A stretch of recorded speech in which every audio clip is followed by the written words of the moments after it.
समस्त नमस्कार मु अध्यापक सुरेश नायक सभापति एसएसबी आसोसिएशन आम गोटे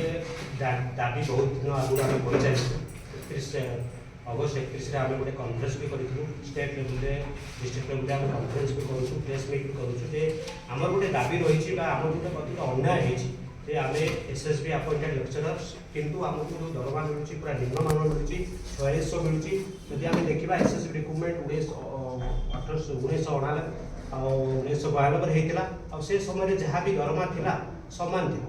एसएसबी लेक्चरर मानकर सहित गवर्नमेंट लेक्चरर सरकारी जो मैंने होते सामान था कि परवर्ती समय जो आम माननीय मुख्यमंत्री 2016 अपॉइंटमेंट पुनर्बार कले आम मैंने अपॉइंटमेंट पाई 16 पर 2 वर्ष व्यवधान में आम अपॉइंटमेंट चली आम मैंने अपॉइंटमेंट पाऊँ से नवीन पट्टनायक सार को धन्यवाद जे किंतु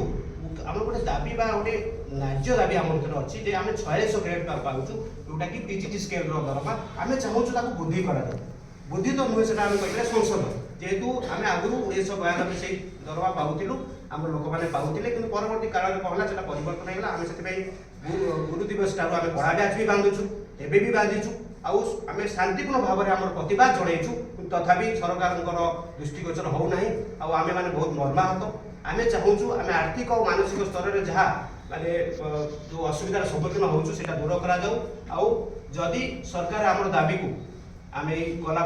15 दिन भितर न शुणु ताहले आम चाहबू आम आंदोलन करने को पछेबू ना आंदोलन करूँ आवश्यक पड़े आम युक्त 2 परीक्षार जो अच्छी परीक्षा परिचालन आउ मूल्यांकन को आम